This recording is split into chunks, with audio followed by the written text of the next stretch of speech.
Please, sir, I could just use a splash of your breast milk, sir, just to sustain me for the coming days, sir. I'm oh so parched, and I could just use a splash of your breast milk, sir, to keep me going for the rest of the day with all them nutrients, sir. Just a sip will keep me going, sir. And welcome back to Devlog. In the last part, I worked on something, but in the previous part, I worked on object breaking, and in this part, I have to work on the logic for how objects will fall if they are stacked together, because it has to be complicated. Firstly, let me explain why I had to do this system and not use a specific method of coding.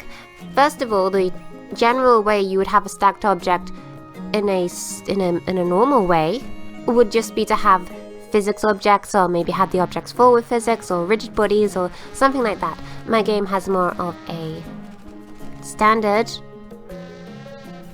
fixed movement for objects, so I want these objects when stacked to fall in a very specific way.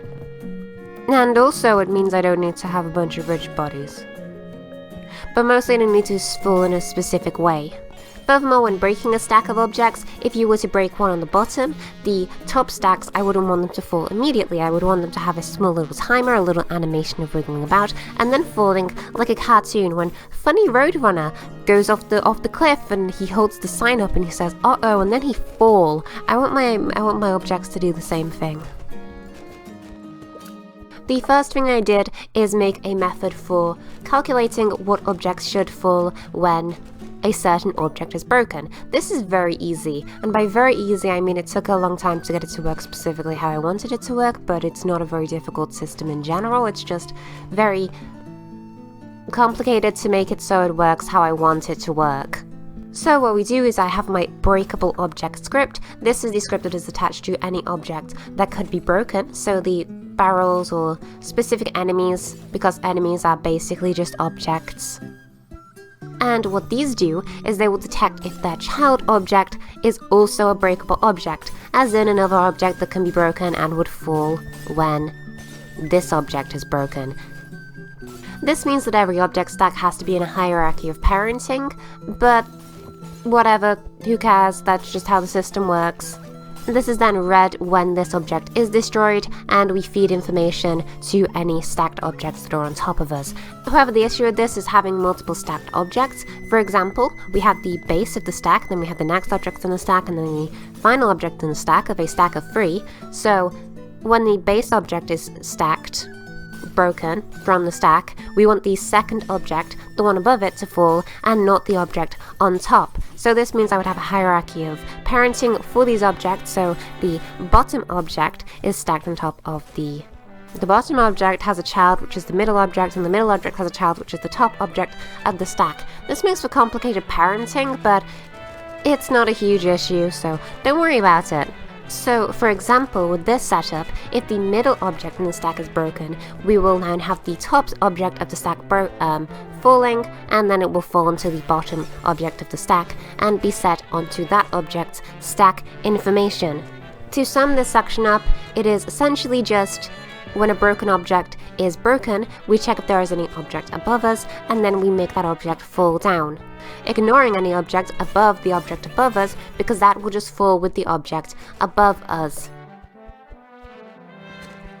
Next, once an object has been triggered into falling from the object stack, we enable a script attached to these objects to control their falling movements. All these scripts do is tick a timer down for how long these objects should be delayed for, playing an animation for this amount of time, so the object wiggling about to give the impression it's just about to fall, and then once this has done, transitioning into a falling state. Once an object is falling, it will just move downwards. Any objects on this stack will also move with it because they are childed to this object, and we just fall down, check for ground. Once there is ground, we will be set up on the ground. Easily enough. The only complicated aspect of this is with the chunk resetting. We have to make it so that the objects are falling and then parented to the specific chunk that they need to be parented to. If an object is resettable, as in the object is going to be reset every single time this chunk loads. And this is a little bit complicated, but all we have to do is keep track of if this object is going to be reset with the chunk or not. This is by checking what the parent of this object is. If the parent is a chunk, then it's not going to be reset. If the parent is a resettable aspect of the chunk, it is going to be reset. This is by detecting tags of its root parent. Don't worry about it. It's complicated and not really needed to talk about in this video. It's a complicated system of resetting objects that don't worry about it. You know what? Don't worry about it. So once the object has been set on the ground, we'll check what the ground is and assign the parent of the falling object relative to what they have landed on. For example, if the landed object is just regular terrain, then the parent of this object can be either the resettable chunk or the chunk itself. It is not needing to be reset.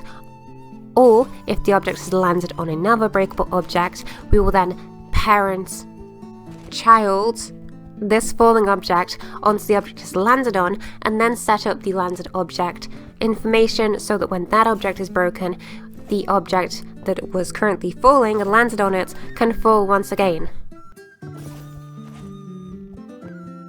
And that's basically the complexity of this system.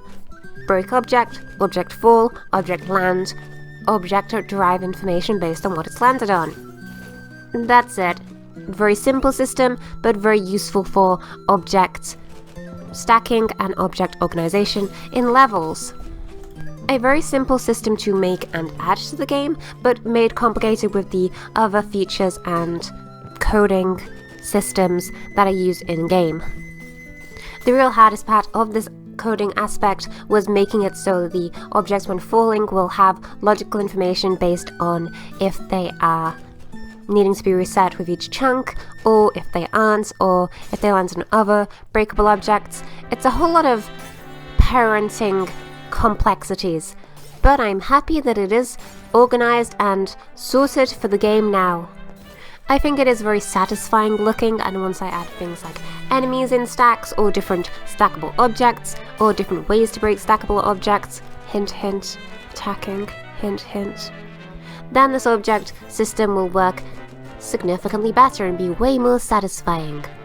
If you have any suggestions for what you would like to see in a future step,